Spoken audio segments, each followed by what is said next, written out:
Welcome everybody to today's episode where we have Shelina, the Poodle trainer, Poodle extraordinaire. How are you, my love? Hello. I am really good and super excited to be here. Really looking forward to this. Oh, me too. So, for the benefit of our listeners who may not have a clue and as be excited as we are to have you here, please do tell everybody a little bit about yourself. Hi, so I'm Shelina. I was originally, well, I kind of still am. I was a teacher, and I trained for my own dogs, and I did this alongside being in school, for 4 years. So I just did my training in my free time and my weekends. And then gosh, it seems like forever ago, November, I took the plunge and went full time. And I've been building up my business around poodles and specifically just teaching poodles, and the odd poodle cross in there. So I don't teach any other breeds at all. It's totally all them online and around the world. I love it. I always forget that you had transitioned to this so recently ago. Yeah, And yeah. as we go through this episode, for I everyone forget. listening, like you will see the huge success that you've made of this business in Yeah. such a short space of time as well. So, do you want to go back to the beginning for us? Can you paint the picture of when you started to become a dog trainer and how you did things versus how you do things now? Yeah, so literally it was back in COVID. I had to shield, and I remember I had three dogs at the time. I now have nine. Technically I've had 10. And I was sitting at home and I was like, my dogs are driving me insane. Like, what is this? And there's always someone home, and they'd never said that they barked at home before, but my dogs were barking like every second, and it drove me mental. And obviously, with it being lockdown, like I couldn't just go and get a trainer, and I was like, I need to solve this problem somehow. So I just literally started learning, and I absorbed everything I could, and that's how the business started. Um, like at the beginning, it was very much, my evenings and my weekends, because I worked full time alongside it. Now I don't even know how I used to do that, because I used to work ridiculous hours in school. I mean, I'd be there at like 7:15, and I'd leave gone 6, and then I'd go and train someone's dog. Like, I don't even know how I did that. But then it was totally any breed and local. I'd never even heard of niching. Like, I had no clue about it at all. It was just I love doing this, and I'm just going to go out and help as many people as I can. I love that. And it actually just reminds me how many of us start a business like that, where you are doing everything and you look back and you think, how on earth did I cram all of that stuff into it? I did very similar. My job was like an 80-hour week work, proper job. And then I was dog training around it. And you just think, how on earth is this even doable? I have no clue. Like, and I would bring work home and do work in the evenings as well. And I'm like, when did I get the time? Like, now I look back and I'm genuinely like, I don't know how I did it or stayed sane. I have no clue how I stayed sane in that period of time whatsoever. Because then at weekends I'd run classes. So I'd be up, Saturday would be classes, and all of Sunday morning would be agility. And I'm like, I don't even, now I'm like, oh, how did I just get up on time to do that? Like, lugging the agility equipment round. I'm like, I've no clue. Absolutely So no take clue. us back to that time then. So you were in that kind of mode of like working like your regular job, doing all this on the side. In your mind then, was that something that was sustainable? Was it like in your mind, so you're working it every day, you're doing it and you're like, is this something I can keep doing? Was it always planted in your mind to go like, I want to leave the day job and do the dog training? Like, because there are so many people listening to this Yeah. that I know are in that same situation, that don't see a way out, that see it like, I've just got to keep carrying on and doing this thing and it's going to burn me out and I'm going to get to the point where I ditch probably all of it. Like, there's going to be nothing left. So like, where was your head at then? So originally, when I first become a trainer, like I got all this knowledge, I did the courses and I become a trainer. I was never going to do a business. I was like, this is going to be my retirement plan. because I never wanted to be, I've seen them and God forbid they listen to this because the teachers will probably recognize themselves, but I never wanted to be that teacher that got to 60 and you could see them, like you could see they'd had it, like they were burnt out. And I never wanted to be that person. I never wanted to be, oh, do I have to be around kids? Like that wasn't, I never wanted to get to that stage. So I was like, this will be my like retirement plan, and I'll train when I finish teaching, probably about 55, 60. And then something kind of hit that I realized that I had something that most people didn't, because I had the ability to teach. Like that was just naturally in me. I mean, it just comes so naturally now because it's something I've done for so many years. And I had the knowledge and I was getting success with dogs that I was like, why aren't I doing something with this now? And that's how it started, like literally in my free time. But it was going to be in my free time. It was always going to be 10 years from now. So like so that was back in 2020. And I was like, I'd sort of said, yeah, 10 years. I might give up then if I feel like it. Like there was no set plan. It was just a rough estimate. And as the year went on, I'd still say it's 10 years. And then like another year went on and I'm like, oh, it's 10 years. And I just never really stuck to it. It was just this idea of, I'll have that if I want that as my backup. But I was always kind of, I'm comfortable where I'm at in my job. And then my last school, I became head of primary. And I was like, do you know what? I'm done moving schools. I'm done my career was like thriving. And I was like, I never wanted to be a head teacher for a whole school. I was head of primary within a through school. And I never wanted to go any further than that. So I'd kind of told myself, if I leave here, that's when I'll do it. But I had no idea of when I'd leave. It was just going to be, if I leave, that's my next step, because I don't want to go through that whole process again. And then, yeah, circumstances were changing. There were some family situations that changed. And I just was like, do you know what? I'm tired. I'm tired of teaching. I'd had an injury and I was like, I need to kind of do it for me. And now I've done it. I literally, honestly, I have no clue how I did it. I've never, when I look back, since before I was 18, I have not been able to just get a doctor's appointment when I wanted one.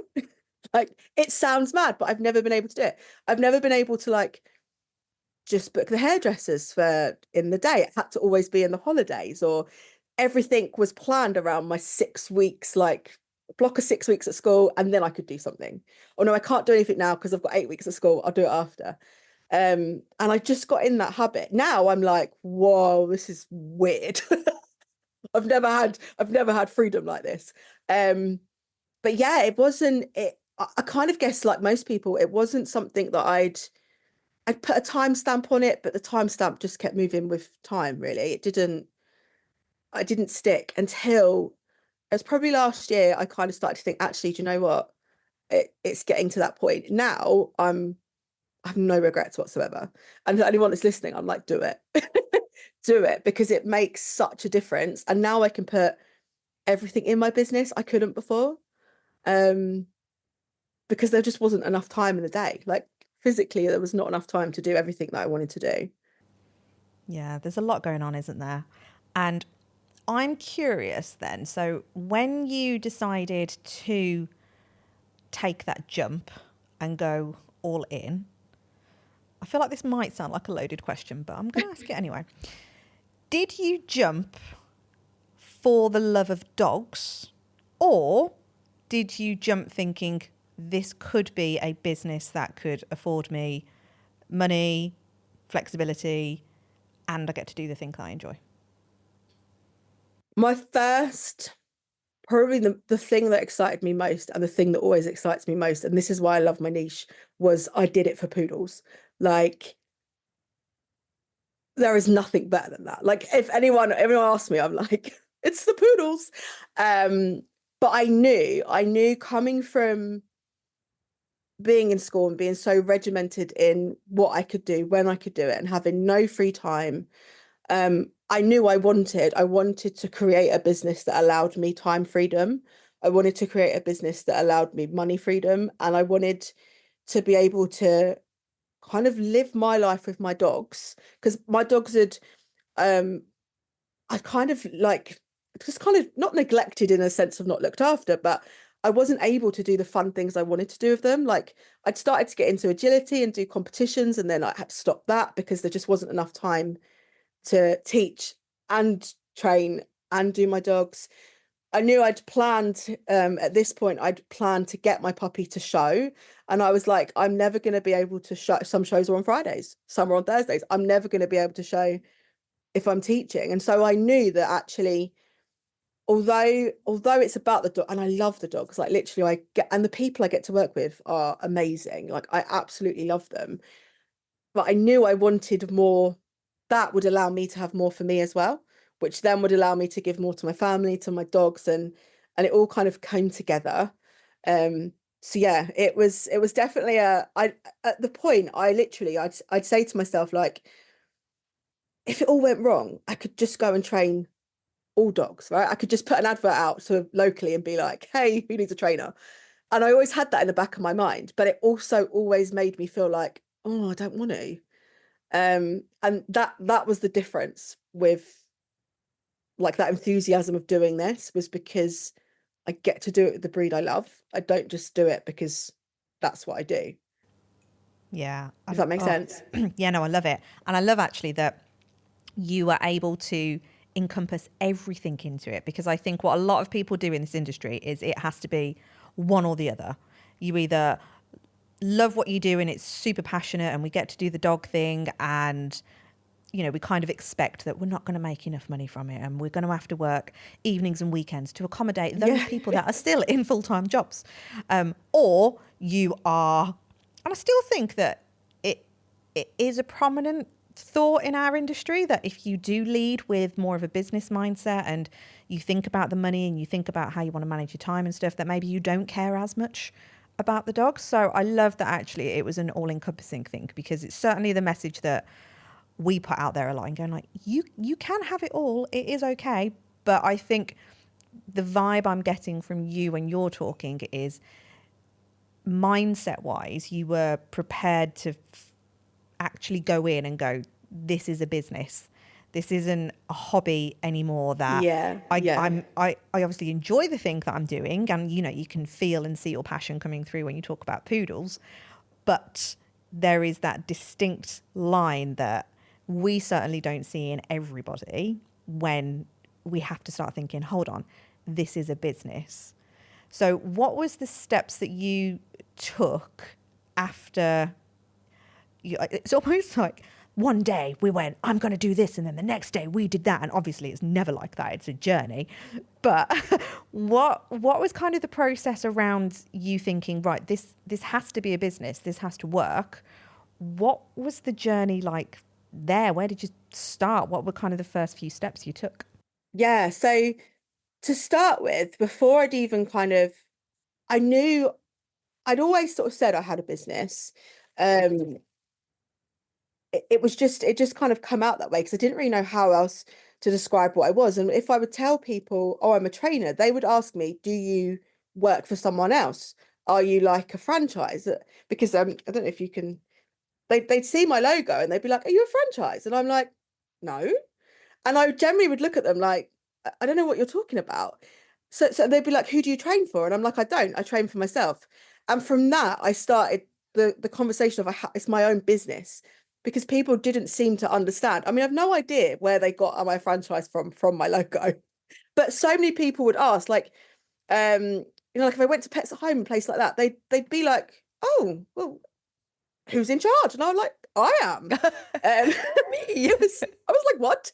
So I literally from that point really early on, I was like, it's my business. So I already kind of had that mindset of it, but it was very much in my free time and in my, you know, in my spare time that I had. And then I realized that kind of around, it's about a couple of years ago now, and I'd realized that I needed to start to build it more to be able to, I still didn't have a time when I was going to leave, but I knew that I needed to build it more to be able to make it sustainable when I left, like to actually be able to do it. So I looked into some coaching, and I got some coaching within like actual experts within dogs, and had business coaching within that. But that was around building my business, like building my services, building my membership, and building that up. So I'd kind of had, again, like there was this like inkling in the back of my mind that this is a business, but I didn't really know. I literally had no idea about business. I didn't do business studies at school. It was never anything that was in my mind of starting. And then last summer, kind of everything changed last summer. My sister passed away. My niece come to live with me, and I was like, okay, like something's got to change. I can't look after her and work full time and do my free time. Like my training is never going to work. So I started to look. I just started sort of listening to podcasts. I started listening like on YouTube to different business coaches, like not within the dog world. And I just started to kind of absorb things that they were saying. And one in particular would say, and again, I think people shy away from this, but I was really like, I want that. She would say like 10K is your minimum month. If you're not making 10K a month, your business isn't thriving. And she's like, and then you don't stay there, you carry on moving. And I was like, oh, right. Like that makes sense to me. And not because I'm money obsessed, but because I want to be able to put it into my business so I can do more for the guys that I serve, like that I work with. I want to be able to do stuff with my dogs. I want to be able to have the time with my niece. And that was one thing that since I've started, I see so many posts where people are like, how do you manage a dog training and your children and give your children time? And I've just been like, guys, I've got to go. I'm dealing with this. And I've always just kind of literally been like, okay, laptop's down, I'm going to go to you. But I needed, obviously, to be able to do that and to be able to not be stressing about getting clients in all the time. I needed the income to be able to not have to stress over it. So last summer, it really just got me thinking of being a business owner and thinking of it. I didn't think of it as a small business either. That kept me in the mindset of I shouldn't do much, like I should be quiet and I should be little and I should just be local. So I stopped calling myself a small business and I just said that I owned a business, which just totally changed my mindset. Like now I'm like, nothing is impossible. Whereas before I was like, oh no, I'll just be locally. And if I move, I'll have to reset up because no one will know me. And actually it's not how it is.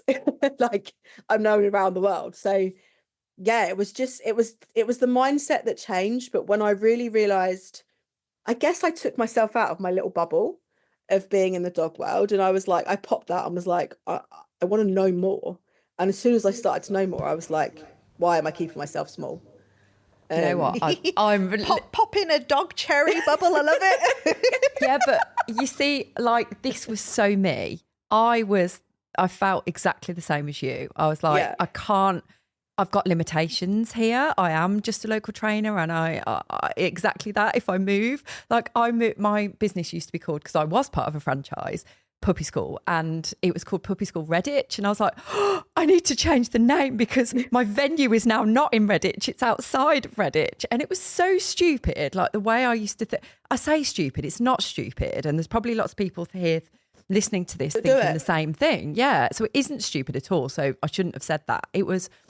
I didn't know any different. I never looked outside the industry until I met Jo and she opened me out to this different world. But I'm really curious to know, like, how did you make that transition to start listening to things and watching things outside the industry? Because if somebody had said to me, well, you did say to me, but it would never have occurred to me naturally to go, if I listen to just a business like Stephen Bartlett, for example, let's say, or Alex Hormozy, or one of the people I admire now, like if I listen to that, there's no way I can apply anything to my little tiny dog business that I've got. Like, what kind of made you be able to start absorbing that information? Do you know what? I started it I started it from a point of view of my brand, but looking at it not as within the dog world. That started me off. That was kind of like my little stepping stone to being able to do more, because I felt like I wanted to understand my brand more, and I wanted to be able to get it out there, especially as I was changing, because go with the flow is like my umbrella, if you like. That's my name, but I've become Shelina the Poodle trainer, and I was trying to transition between the two and working out like, who am I? What am I? What's going on with it? And that it allowed me to kind of comfortably step out into this crazy world of business and away from the comfort zone of being in dogs, because I felt like and I can see it, like everyone's like, oh, you're a pet coach, this is great because you get me, and you're a dog coach, and so, but everyone kind of stuck together, and it was great. Like I used that to my advantage totally, and I bought into that, and it was brilliant. And I literally, like, anyone do it, like you need that to get started on. But then when I started to look further aside, and I was like, oh, okay, I kind of get this. And then it just got me hooked. Like once I'd started understanding, and there was a few things that I remember one of them saying, and I'd be like, oh, I get that. And that was it. I was like, I need to know more. And then it was things like free challenges that were on and stuff like that. And I was like, I'm just gonna, why not? Like, no one needs to know them there. I can lurk. I don't need to put myself out there. I don't need to say, hi, I'm here. I can lurk in the back of a Facebook group, and I can just see what it's all about. And from that, I just was like, hi, I'm Shelina. And literally now, like in one of the memberships that I'm in, everyone laughs. Like as soon as I come on and we talk, people are putting poodle emojis in the comments, and like, and these are people that like all around the world. I've not even met some of them, but they all know. And none of them, I'm the only one with dogs. I'm the only one that's a dog trainer. But to them, they're just like, no, you are a business owner. And they know me for what they know me for. And I'm not a small business to them. I'm not lesser of a business to them. Like I'm a total equal in that I am a business owner. I have a business. But it was the small stepping stone that got me there. I think it's really easy for us to think big and then scare ourselves. And then go, oh no, I'm gonna shrink back. Definitely the Into small safety stepping zone stone. again. Yeah. Yeah. Yeah. Definitely can relate to that. Yeah. Yeah, we were just doing another interview actually, and the topic came up of we are conditioned to stay small. We're almost conditioned to stay in your lane, but in the wrong way of staying in your Yeah. lane. So there's the one side of staying in your lane, which we talk about a lot, and going like, you know, fight for the thing that you want to do, fight for the thing that you want to be known for, put your clients first, and like stay in that lane. So you're focusing on one thing and one bit of messaging. But I think in small business world, and again, specifically in the dog industry, it's almost like we're so conditioned to just go, oh, well, just go out there, go and see what everybody else is doing, kind of copy it, maybe just go middle of the road and average it out. And Yeah. that's it. Like all you can really do is just offer puppy classes, all of this. You can't really reinvent the wheel. And like to a certain extent, there is an element of truth in that. But this is where having that business acumen and know-how and the desire to actually run it like a business. And I feel like out of everything, that mindset to actually want to run it as a business is so, like, to me, I think that is the fundamental thing that if you don't have it, you could invest in business coaching and it's not going to work. You could invest in that magic wand that's going to go, oh yeah, okay, go and make those 10K months. Brilliant. But if you don't believe in yourself as a business owner and that CEO and owning that badass bitch role in our case, then we're going to go, well, hold on. It's not feasible for me. And a topic that's coming up a lot recently as well is I think a lot of us as business owners are so stuck in the ways of we're comparing ourselves to others, and we're almost seeking approval from others within the industry. Yeah. And it's like, where does that even come from? Because they're not going to pay your bills. They might put a little shitty comment on your posts and say like, yeah, whatever. However, this is where that stay in your lane bit, you just keep doing what you're doing, you keep doing your thing and shining so brightly that actually it dims everything else. But we have got to start operating from our own benefit, which will therefore benefit your clients, and stop caring in some respect like what other business owners think of us. Yeah, totally. Like I can remember being really kind of there was a post, it wasn't that long ago, like literally it was probably last September, August, sometime around there, and someone put a post in the group saying, who specializes, does anyone know which trainers specialize in which breeds? And some people have suggested the ones that I knew, and the ones that I knew were kind of out there and everyone knew about them. And I sat there for ages thinking, do I put my name forward? Do I say that I specialize in poodles?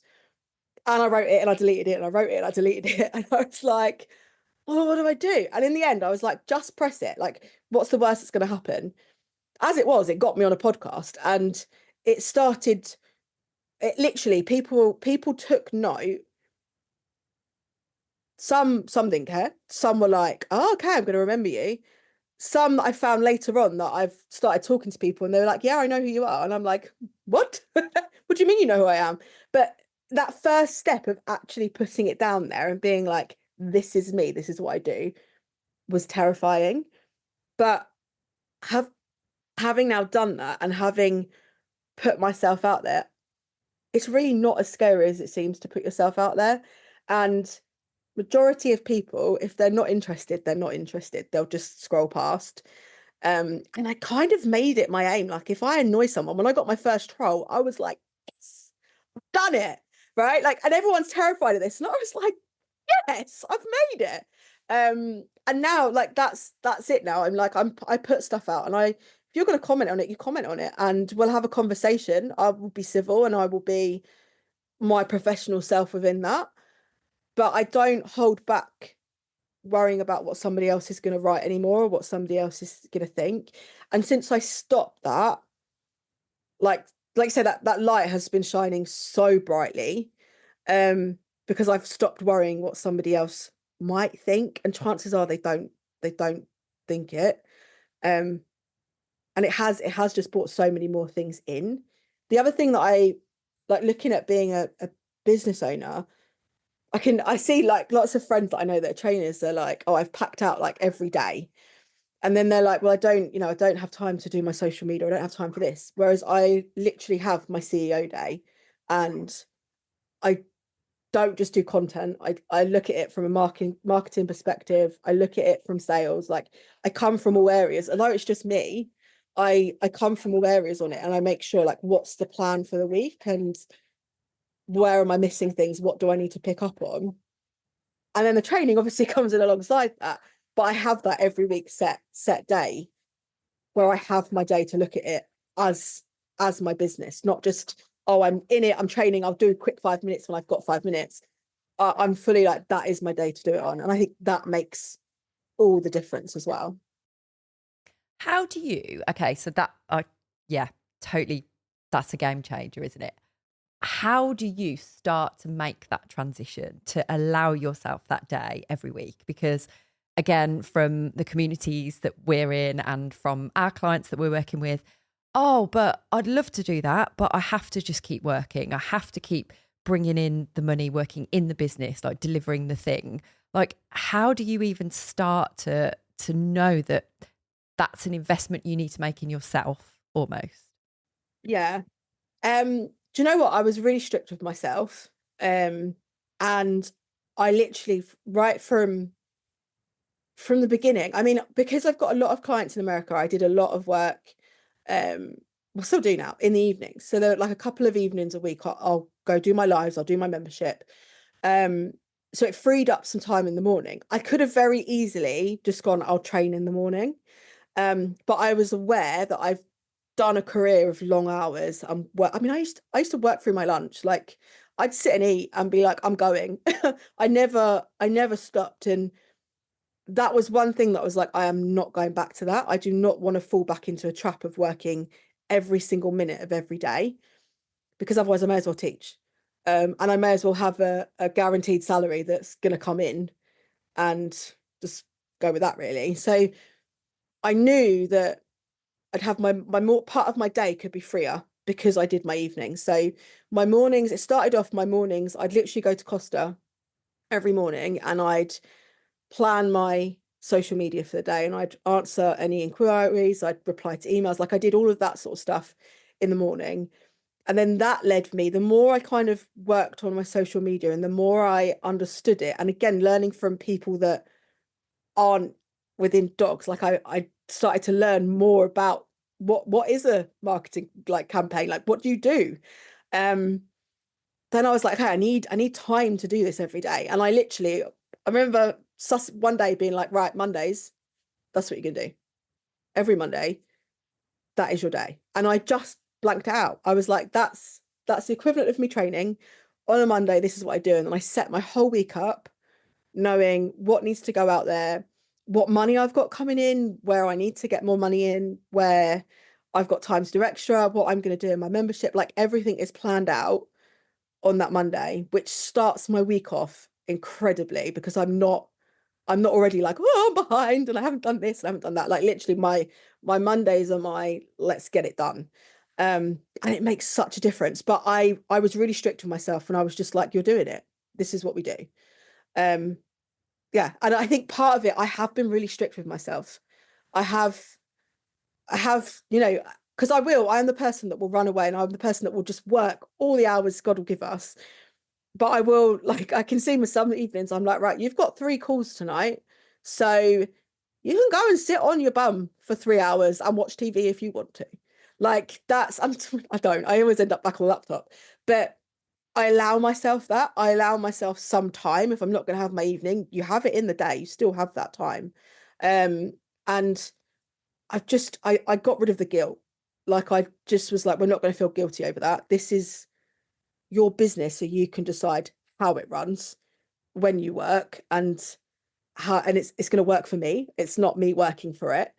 But I was strict, like straight from the beginning. I was like, no, this is it, and I've stuck to it. Yeah, well done for doing that. It's hard. It's hard. Yeah, when I started to do this, I used to, I'll just book Sandra in for her training session on that day. Like I used to be terrible and used to tell me off a lot and be like, that's supposed to be for a day of you working on a business. I'm like, I know. Yeah. But I think back then I still wasn't fully believing in myself and that business was growing, but it was like the infancy of it growing. So I think there was more mindset work to do. And then like now with CBA, there is no way. Well, we've just put in Thursdays, haven't we, as our kind of strategy day, because we realised that we weren't spending enough time together. Which is ironic.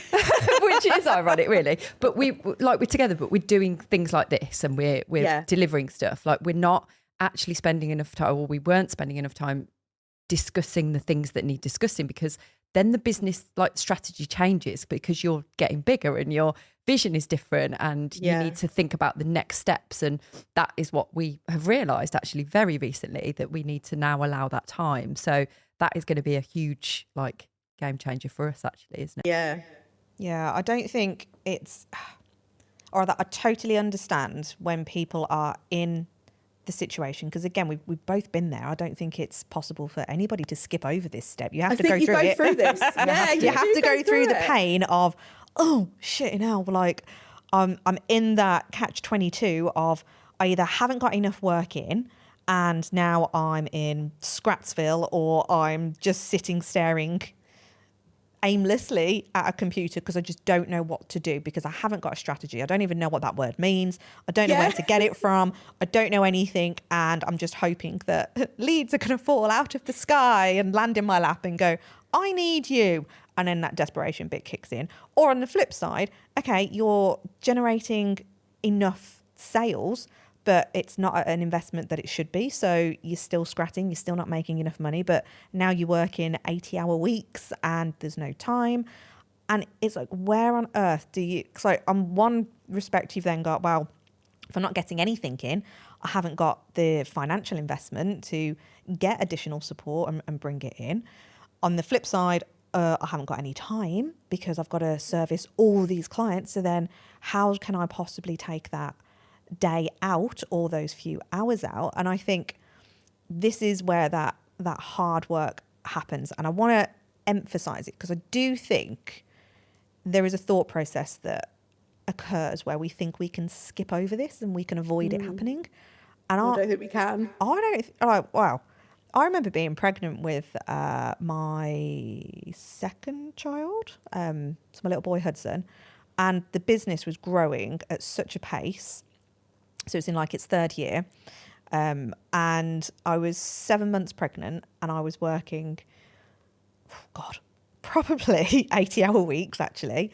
But, you know, and these were like 10, 15K months.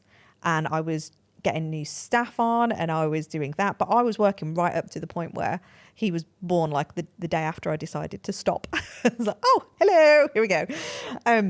But I was still having to manage that whole, right, okay, I had to bring the staff member on because I was like, I can't physically do this. I'm now going to have all this time off.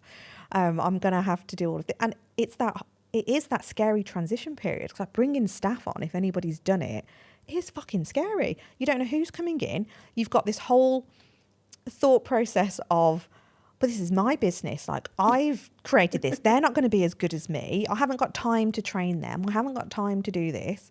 And it's just go, go, go. And I think the ability to hit pause, pun intended, to reflect and go, right, hold on. Our favourite phrase, like if nothing changes, nothing is going to change here. I'm not going to be able to grow. I'm not going to actually be able to have this time off that I now want to spend with my newborn. I'm not going to be able to do all of this stuff. And what's going to happen? I'm either going to burn out or I have to just close it completely because I just can't do both. So I think for everybody listening, trying to take that first step in whatever way that looks like to be able to afford yourself some time, whether that is like listening to a podcast. So actually taking it back to when you said you were first entering the realm of the business cult world that we like to refer to it as, because it does feel very cultish. Did you actively seek out mentorship initially, or did you just happen to come across like a podcast, or what was it that opened your eyes to that world? Because I don't think it's a really obvious world until you're in it.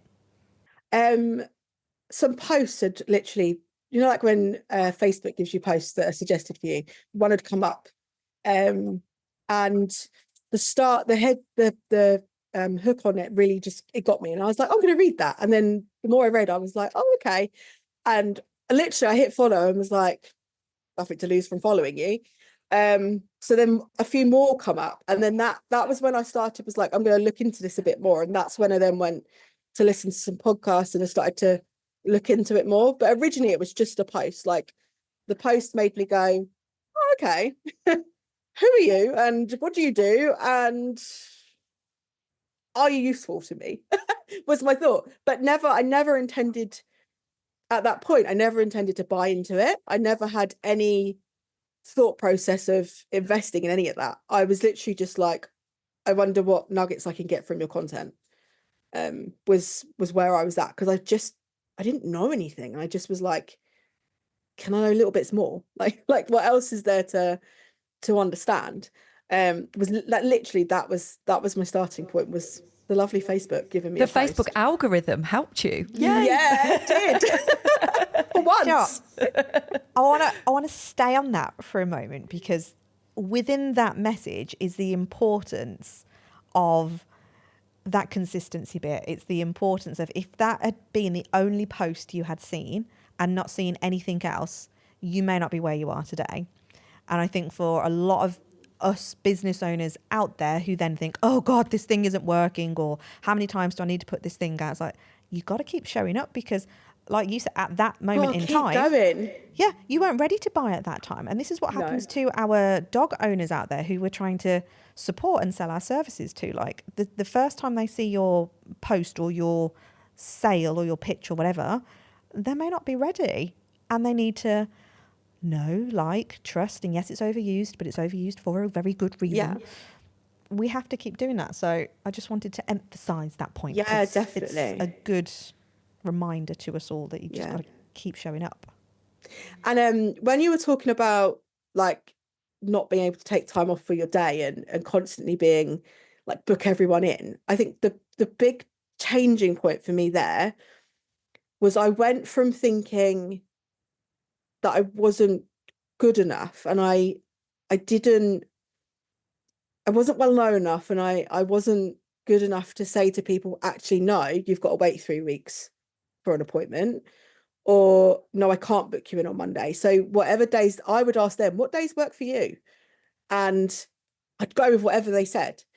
And when I had a bit of a mindset shift on, actually, I'm in demand, I'm good at what I do, it's got to work for me, that I was like, oh, I'm not saying to them anymore, what works for you?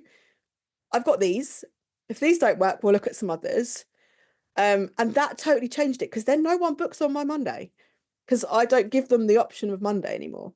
But it took a mindset shift in me. It took me to realize that I was worth that, and I had enough value to be able to do that, and that I was wanted. I think it's the biggest thing, because although you've got clients coming in, you almost feel, because you keep yourself small, you almost feel like you compare yourself to other people, like the big businesses that you know in the dog world, and you think, oh, I'm not them, so I better just keep someone happy. But when that stopped, so much else changed. Like, that was a real turning point for me as well. I've got a question for you. So, big question. So we've talked about mindset a lot. So we truly believe, and I think I know what the answer is going to be, we're going to ask it anyway. We are business coaches. We are that thing, mentors, whatever. But we are working with mindset so much throughout everything we do. Like, it's literally the backbone of every single thing that we do. And so for you and your journey, obviously entering into the business world, looking outside the industry and all of that, what percentage would you say of the mindset versus the business actual skills, like if you want to kind of tangibly call them like business skills, would you say that you've kind of lent on? Majority of it is mindset, because if I didn't have the mindset, I wouldn't have the business skills anyway. Like, the business skills are pointless if I didn't believe in that I could do it. And I didn't, like, I had so much to change in my mindset in terms of like being good enough and money blocks. Like, I didn't even know money blocks existed, but I was like, wow. Love talking. Yeah, Joe's got really excited now. Money blocks. But honestly, I was like, when someone first said it to me, I was like, what are you talking about? And I remember Googling it thinking, what is this? And then I was like, oh, that's what's wrong with most of us. Like, that is what's wrong with most of us. And then I was aware of other people's opinions and other people's thoughts on my business and what my business should be like and how I should behave. And all of that, it wasn't just me and my mindset, it was huge. And when you've got all of that and you hold on to that, and you've had that for years, like some of the beliefs, like being on programs that I've been on with other people and things, some of the beliefs people have and I've been through with you since you were kids, like they've been ingrained in you. And I guess it's like safety, isn't it? That survival, we push that away and pretend it's not there and pretend that that's not causing the problem. But 80% of the time that's the problem. 90% of the time that's the problem. Because if I hadn't have done, I mean, like, I was on a program in January, and this, like, it was a business program, but oh my, like, people literally on our last call, people were putting in the comments like, Shelina, you're a whole different person. They were like, the transformation, and I remember screenshotting it thinking, I can't believe people have said this, but they were like, the whole process you've been through. And I was really open, and I was like, guys, like, wow, I've just thought of this. And I would literally be like, okay, this has just happened to me. And sometimes I'd be like, I'm sitting here in tears and I don't know why I'm crying, but I'm crying. And people literally were like, it's been insane to watch, but that's been huge and like so vital in me being able to do this business. Because if I'd left that and I'd just gone for the business strategy, if you like, and the tools that you need, I already had some of that, like not to the extent my marketing and everything wasn't where I needed it to be, but I had a business set up and I had enough to keep me going, and it wasn't where I wanted it to be. and I would probably still be in that situation now. I wouldn't say probably. I know I wouldn't have been able to niche. Not like I have. I would have been able to keep the online stuff, because I've had the online stuff for a couple of years, but I was working with other breeds in person.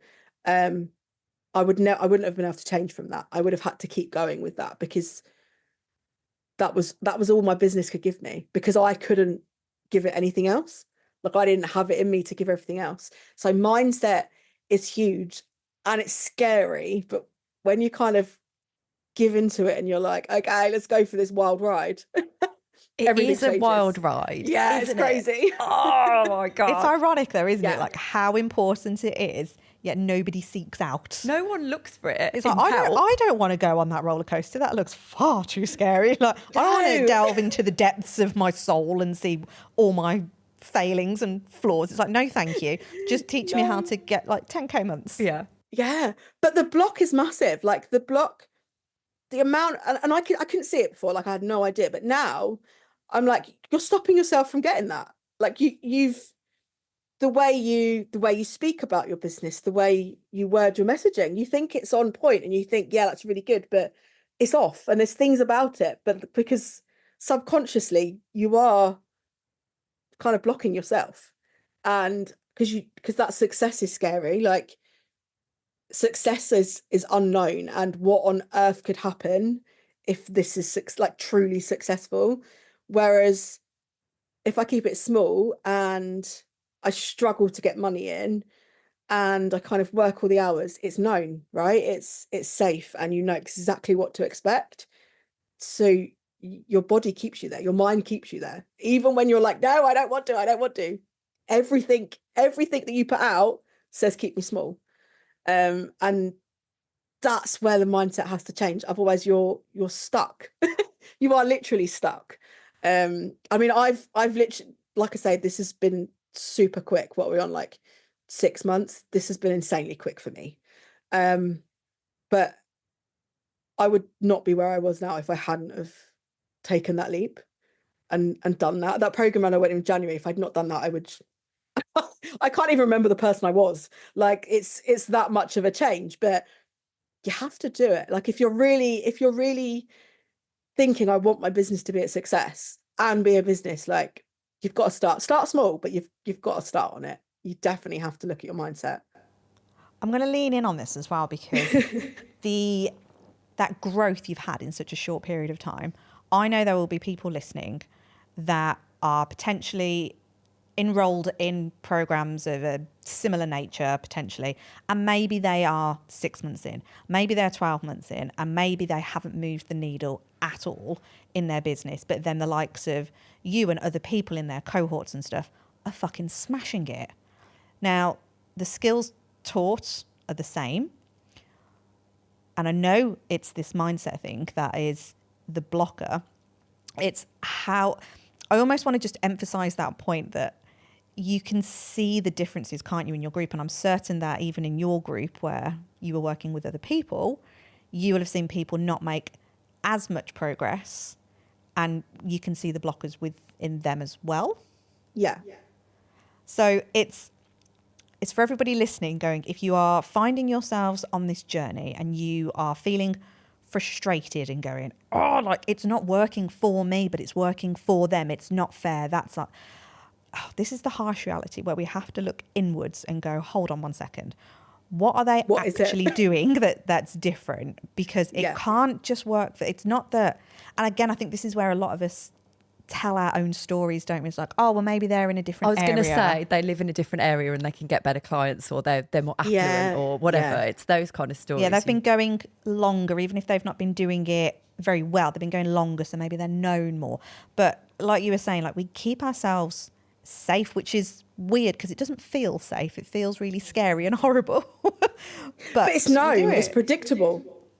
It's predictable. And the same, like, literally, it's the same way children behave. And I see it all the time when I was in school. It's because it's known, it's predictable, it's safe.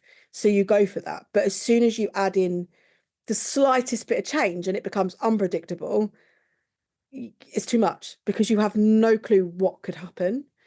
And that puts, as much as we're like, yeah, I want that, everything in us says, no, don't do that. And we shrink back down. I think that one of the really good things for me was so the program I was on, again, I was the only dog trainer. Everybody else had totally different businesses. Some were in sales, some were into like totally random things. One was into fitness and things. And that also helped me not compare my business, because I can remember doing it when I was working with someone within the industry. There was somebody else who'd worked with them previously, and I remember thinking, you're putting all this out on social media and look how successful you are. I have no idea if they were as successful as they said they were. I have no idea, because you can put out whatever you want. But I instantly compared myself, and that then kept me small. Whereas when I took myself out of the dog industry and was surrounded by other people, it was easier to let go of that. I didn't compare as much, because we're doing totally different things, totally different things. Which just, it made it so much easier not to have to compare. And the other thing that I know, because I say this to people and they're like, what? I stopped, not to say I'll forever stop, but I stopped taking dog training courses. I stopped. Praise Some the people Lord. are horrified, but I stopped buying them, right? I stopped enrolling on every single course that came out, because yes, it taught me how to train better or to do new things, but it didn't help my business.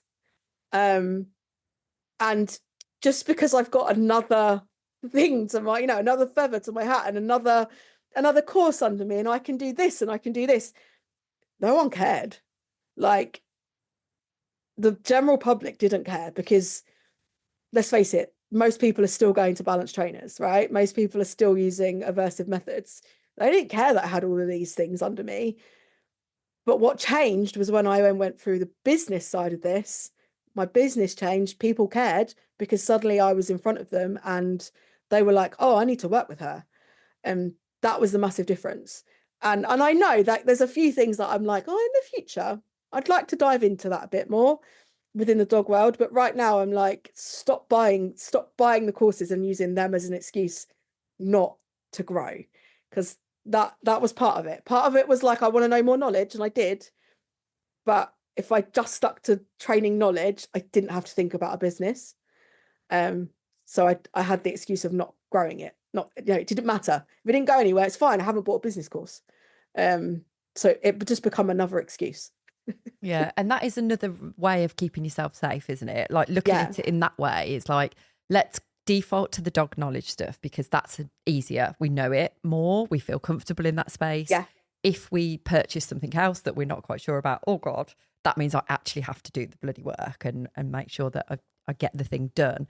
So yeah, totally. Oh, this is so great. I want to do like a this. mic drop and a little dance with God. some rave music all around. It's just What, because of the not purchasing dog knowledge? Yeah. It's like, fucking hell, people. Like, we have so many conversations we about this. Like, if you're obsessed with something, you study it anyway. Like, read all the books at home, listen to the podcast, do all the stuff, but do it for your business as well. Like, please listen. We have to, if we want to inspire change, if we've got a message that we want to put out to the big wide world and we want to make a difference and you want to help more people, you have to shine so fucking brightly that you are the only thing on your specific audience's radar, and you are not going to do that by putting another shiny badge on your website that nobody's looking at anyway, because they're not even able to get to your website because they don't know you exist, because you're too busy hiding behind books and courses. They really that don't care. sit in an Ethernet somewhere. Yeah. Oh, right. It's irrelevant to them, isn't it? It's totally irrelevant to them. Yeah. It amazes me how much we seem to breed this within this industry. And this comes back to, who are you actually doing your business for? Are you doing it for yourself and your clients, or are you doing it for your colleagues, peers, all the air quotes, competitors? Like, who's your business existing for? But also, the more courses you do on dog stuff, like, let's face it, it confuses the hell out of you, because you then don't know what to focus on. So instead of like getting the thing that you do already really, really well and even better, you start going, oh, I could add that on and tack this on, and Oh, it's so run confusing. this like that's it's what so happened to me. confusing. Absolutely Oh, happened God, to yeah. me. The amount of things I used to try and shoehorn in because I'd learned it on a thing. I was like, oh my, and this has got nothing to do with what we're doing, but because I'm the professional, I want to practice this thing I that wanna I've just do learned. So I'm going to shoehorn this little exercise in. Yeah. And they're like, oh, why are we doing that? And I'd just come up with some bullshit reason because I just wanted to trial it, really, being completely honest. And again, we're not thinking of the customers, their outcomes, their No. results. We're just thinking of ourselves, which, Yeah. you know, I think, again, it just all interlinks together, doesn't it? Everything. Yeah, totally. Yeah. So, Shelina, where are you now? What is business looking like for you now? So now I am totally Poodles. I haven't had an inquiry for a different breed since before November. I've had one. I had one the other day for what was he? A bulldog. And it's because she'd found, so she's local and she'd found my original website, which was for all breeds. So she'd inquired for classes and I was like, I'm not actually doing classes at the moment. This is what I'd recommend instead. And I literally was like, direct her to somebody else. Because yes, I could take it and I could get paid for doing that, but that's an hour, 2 hours if I travel out of my time of what I want to be doing, like really want to focus on. So I didn't take it. I pretty much, so I have my membership, I have a group program that's running at the moment, and I have my one-to-ones, and that is kind of how it's working. I have 2 different sets of one-to-ones. So I have one-to-ones that pay per session, and I have one-to-ones that pay for a month. And they are, some are in person, some are around the world. And I focus on my membership, that I'm kind of in there 3 times a week, and I have my group program at the moment, which runs for 12 weeks. And inquiries are insane. They're coming through all the time. Like even yesterday. So I've got a group of, you'll know I've got my 14,000 members in my group. And I've really focused probably the last month on, they were engaged, but they were only engaged for things like post a picture, or them asking something. They weren't as engaged if I was talking about something. So the group was busy, like there was stuff going on in the group, but they weren't liking stuff, they weren't commenting as much on my stuff. So I've had a massive push on that. And literally I've had people that have been in my group for 2 years say, how do I get your training? Literally last night I had a guy, he's in Australia, he's well known in the show world with Poodles, and he's been in my group probably about 8 months, I think he's been in. We're friends on Facebook, but we don't officially like know each other or anything at all. You know, you just like, I like you and hope you accept me. And literally last night I tagged everyone in a live I was doing last night, and he listened to the live and he said to me, my poodle's perfect in the show ring, reactive outside. And I explained, literally, I was like, this is why. Ding. He was like, oh, he messaged me straight after and was like, right, can you help with my reactive dog? If that goes well, I breed and I'd love to get my puppies on your puppy program. And literally that was it. No, can I ask? Nothing. It was just, help me with my reactive dog. If this goes well, you can have my puppies. His only query was, how does it work in Australia? And that's easy because everything's recorded. And if you one-to-one message me, you can message me and I'll reply. Like my mornings are your evenings, we can talk then. So none of it's a problem. But literally I tagged everyone. He saw my live yesterday and then he messaged literally an hour later. And that's the kind of impact it's having at the moment, really. Literally people are just reaching out all the time. And that just proves that he might not have been ready at the beginning, but then he was ready at that time, and your life many came ready at the right time and everything. Yeah. So. And I wasn't, like, when I look back now, even though I was growing that group, and I grew that group hard, like I was on a mission to grow that group. But I was never on a mission to sell. That part hadn't come into my mind. I was just like, let's just grow this group. Again, no strategy. Like I didn't have that behind it because I wasn't running a business. I was just like, okay, I'm going to open a free group and let's get as many people in as possible. And I did, like, I got 14,500 in it, but I didn't have a strategy. Whereas now with my business mind on, I'm like, right, this is my strategy now to get them actually engaging and getting them buying. And it is working. But it's the biggest thing was having my Mondays to sit there and be like, right, what am I doing in my group? What's the process? Like, what's the funnel they're going to go through from engaging in one of my posts to going all the way through to buying? And that's made the biggest difference, because so I've opened, my membership's open this week. And the inquiries just keep coming. Like it's and I put the price up. The inquiries just keep coming in, and people are like, how do I join? How do I access this? Where do I get this from? And it's constant. Whereas I never had that before. Literally before I'd be like, hi. Yeah, I know. Like a friend, I trained her dog actually a couple of years ago. I think it was a couple of years ago, maybe a year. No, it must have been 2. And I hadn't been in touch with her for ages. And I saw her at the weekend, and she was like, oh, I was like, did he pass his service dog assessment? She was like, yeah, he aced it. And it was being reactive to dogs. So I'd worked, literally, I was like, I'm on a mission to get this dog to not be reactive. And he passed. And I was like, that's awesome. She was like, I messaged you. I was like, when? She was like, for about 5 weeks ago. I was like, oh, I missed that. Got buried. I was like, I'm so sorry. She was like, yeah, can you go back and look? I was like, I'll go and read it now. But that's almost like what's gone on with it, really. Like, it's just coming through all the time that I'm like, oh, another one. But it's a great place to be in compared to, and I've been there. I was there where at the beginning I was like, oh, let me try and talk to them and let me ask them if they want in. And it felt salesy. Now it doesn't feel salesy. Now it's them being like, hey, I need this. Like, I need what you're doing. And that makes all the difference. All the difference. So what I'm hearing here was there was a lot of graft, there was a lot of reach outs, there was a lot of talking to people, doing all the stuff that feels uncomfortable. Yeah, and totally. And look what happens when we push through. Totally uncomfortable. I literally remember thinking, this is way out of my comfort zone, and I hate it, and I didn't want to do it, and I'd rather have just hid under a pillow than have to message somebody or try and start a conversation. But once you got past that, it was putting me out there that got that, and putting myself out there. I had to kind of force myself to do it.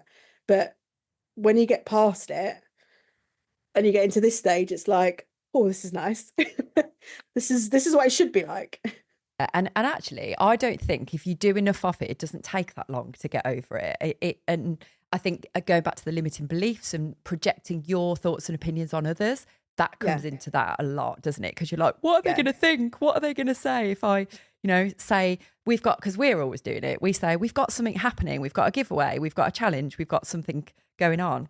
And we'll DM people. And I remember feeling like the first time I did that, like, oh, God, what are they going to think? And it's like, you're serving them. You're telling them there's something coming up that's going to benefit them. And it could be free or very low cost. And it's going to be a thing that's going to make a difference. And I think that, again, is mindset, flipping it and going like, you are doing a good thing here. Absolutely. Like so part of it was I realized that like I have got a service that's going to help you. This is for you. And when I realized that helped me kind of go, just send it and tell them.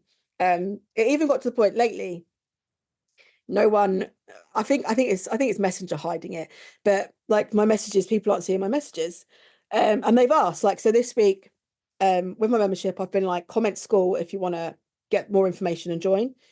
And people have been commenting, and I then send them a message with the information. And literally, when you go back, none of them have been seen. None of them have even noticed that I'm there. Before, I would have gone, oh, well, they obviously don't want me. Now I'm like, no, that is it being hidden. So let me go and comment and say, hey, I've sent you a message. You've missed it. Here's the link here.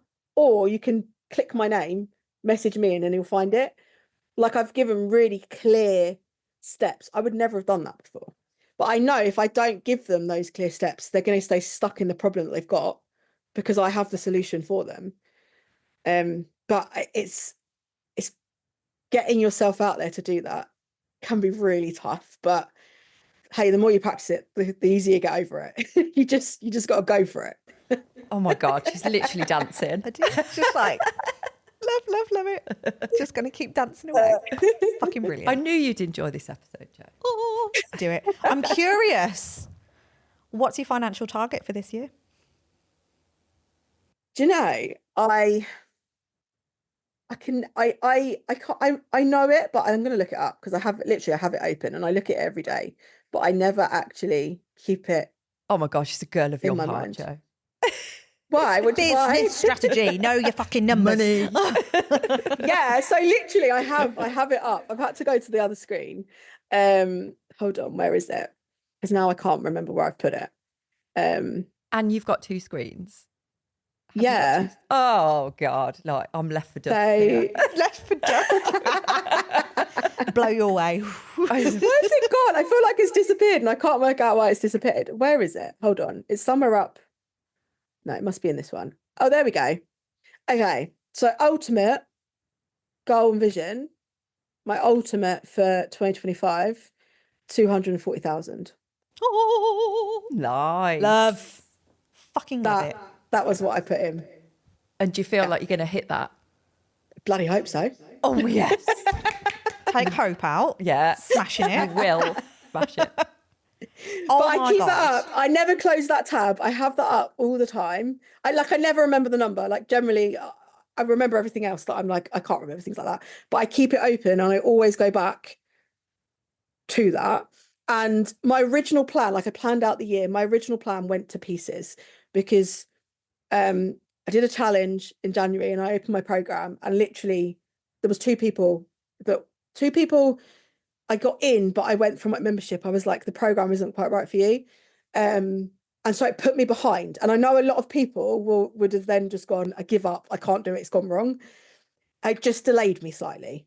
And then I did it again and I got 10 people in and I even put the price up and got 10 in. Some of those were paying fools, which was a whole different thing to what I had in January. So although, like, if I look at my year plan, I'm like, oh, I'm slightly behind on what I'd planned for Beware. But actually, a whole learning curve within that and a whole massive confidence boost because I got 10 in and they paid a hell of a lot more than what they're originally going to pay. So it doesn't go to plan. It doesn't matter. Like, I think the biggest thing, it's not a reflection on me. And it's not a reflection on you. Like if it doesn't go to plan, it's not personal. We just have to look back and analyze what's happened and put a plan in place. And when I did that, like literally everything changed. A month later, my program's running and everything totally changed. Again, down to mindset. Yeah, it's mindset. Mindset. She's going to keep It's dancing. everything. It's mindset. Because I know previously, if that had happened, I would have been crying and I'd have been given up and I'd have been, that's it, I'm done. I'm not doing that ever again. I'm never going to tell the world about that program ever again for the embarrassment of it not working. that would have been my thought process.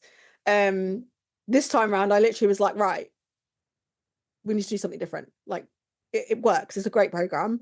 And it was just because the two that asked about it, they just weren't right for it. They didn't need it. And I think that was, so when I think about that, I know it's really hard to go, but I just need money. Perhaps I just put them on it and go for that program. But literally I was within integrity the whole time. I was like, no, you don't need that. Yes, that would give me more money. You need this. And yes, that gives me less money, but that's what the right route for you. And that made the whole difference because then I don't ever feel like I'm in integrity the whole time and I keep within my values within that.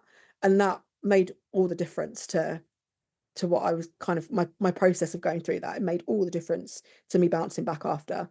But it's mindset. It all comes back to mindset. Yeah. Oh, it's such a refreshing conversation. It is, isn't it?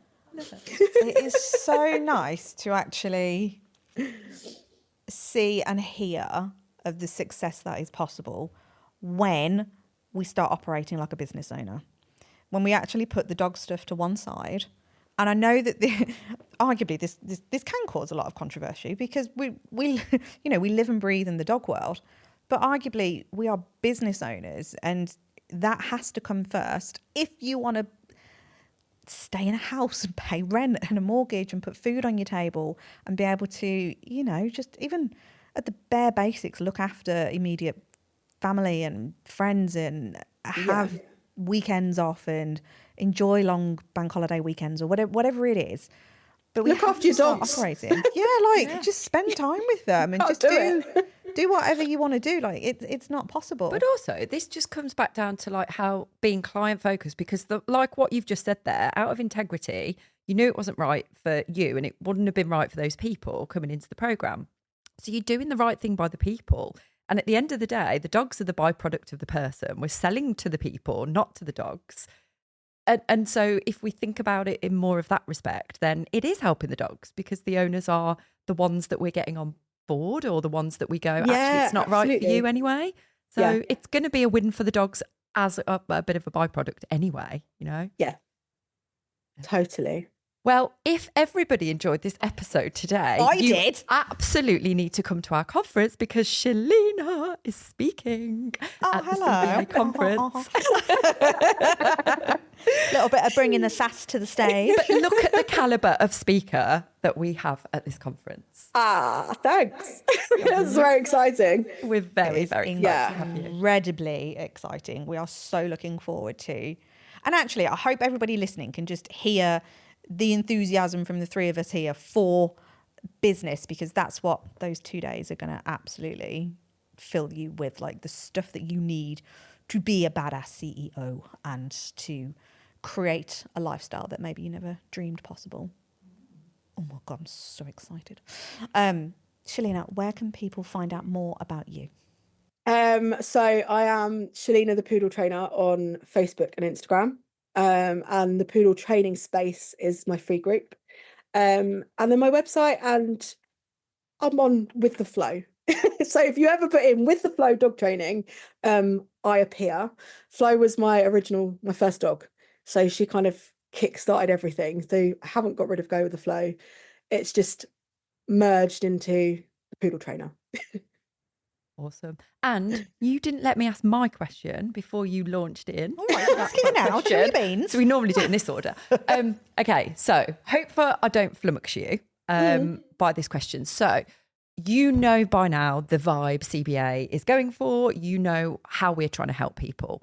So with all of that in mind, who do you know or who can you recommend? Or like, even if you think it's completely out of reach, we like a challenge and we'll try and get them on. Who do you think would be a good addition to have on our podcast? In the business world, in the dog world, in any of the spheres. You know who I'd say? Chiara Mizuko for mindset. Oh.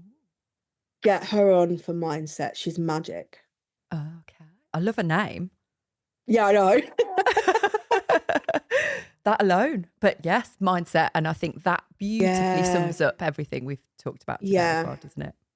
Yeah. She'll change a lot of thoughts. That's what I would do. Brilliant. Thank you for that. Well, thank you ever so much for joining us today. It has been an absolute honour having you on. Thank you. I've loved it. It's been so good. Can't wait to meet you in person in September. I know. It's exciting. And I'm going to message you like come Christmas of 2025 and see how far off your goal you are. She will, by the way. Yeah. Just FYI. I'm putting it in the diary after this. I'm going to hold you accountable. I better start working then.